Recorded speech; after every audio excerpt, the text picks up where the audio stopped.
Hello, let's do this.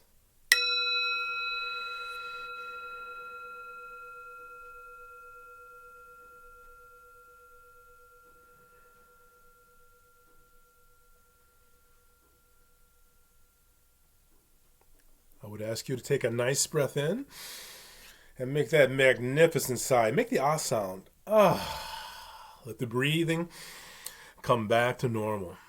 I'm so happy to be here today. I'm enormously happy to be here today. I want to share just a couple of different details, and I want to frame it in the way of talking about the difference between passion and rage. I think it's an important distinction. The difference between passion and rage. They are two elements that actually are somewhat similar to each other. It's like two animals that look a lot alike, except for one of them is actually great for you and one of them is incredibly destructive.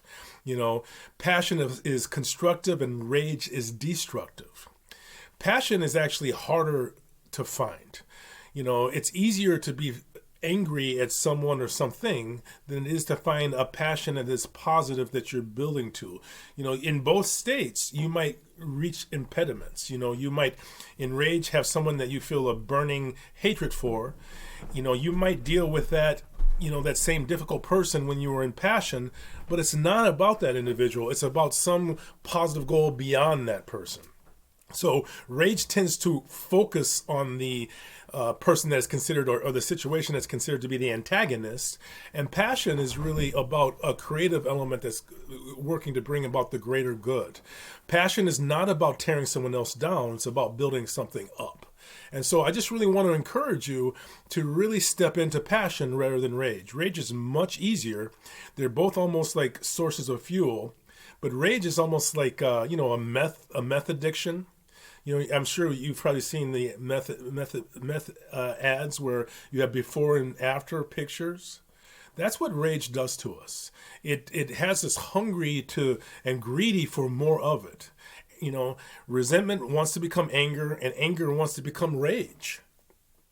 But passion also builds on itself, but it's an orientation. It's a brightening, it's a sparkling of the eye.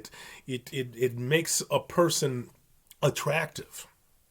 Rage can make a person attractive as well, but again, it's the dark side. It's like that Star Wars, element. If you are drawn to the dark side, you're going to be drawn to rage. So I'm looking to be in access of power and in access of that relationship to genius. So genius, as I relate to it, and I think it's important for us to kind of have a sense of what these words mean. As I relate to it much more in the sense of the ancient Greeks and Romans, where genius was seen as a spirit that would flow through you, not as an actual individual, but something that we would act as a conduit for. And I'm looking to invite genius into my life. I don't know about you, but I'm certainly needing it. Genius is when you come up with ideas that you didn't have any idea where it came from. You can have someone who's, for instance, technically proficient as a musician and still not be able to write a really nice piece of music. Genius is more than being technically proficient. It comes from a different place. We don't know where it comes from. But we do know that we can create certain dynamics that make it more likely to be accessible. So I'm looking to promote thriving in the midst of challenge.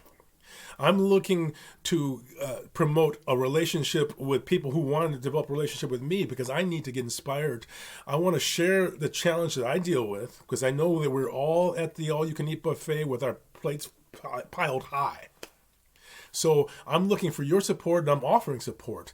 But I'm not just looking for me or for you, but in the circle of people who might be involved with listening to this. Let's get involved. Let's talk about this. A week from yesterday, so on the 2nd of February, I will be starting another 40-day series that will be called An Invitation to Genius. I'm asking you to support and become part of the creation of that and become expressive within it. I want to hear what genius means to you. How do you promote genius? I want to see how you ground and calm and create a positive expectation in the midst of challenge, because I know that if we are together, we can do more than we can do if we're separate. This is the difference between passion and rage. Rage is always about breaking apart from someone else. Passion is inclusive. So, thank you for this time. I hope you feel the enthusiasm of this as well. And I'm looking forward to seeing you. So, I'm going to ring the bell. I would ask you to listen carefully.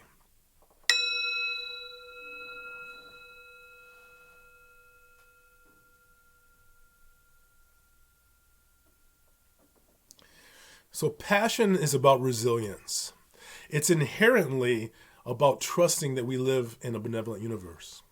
I bring my hands into prayer position and I bow to you, my friend, because I know that you and I can ignite passion in each other.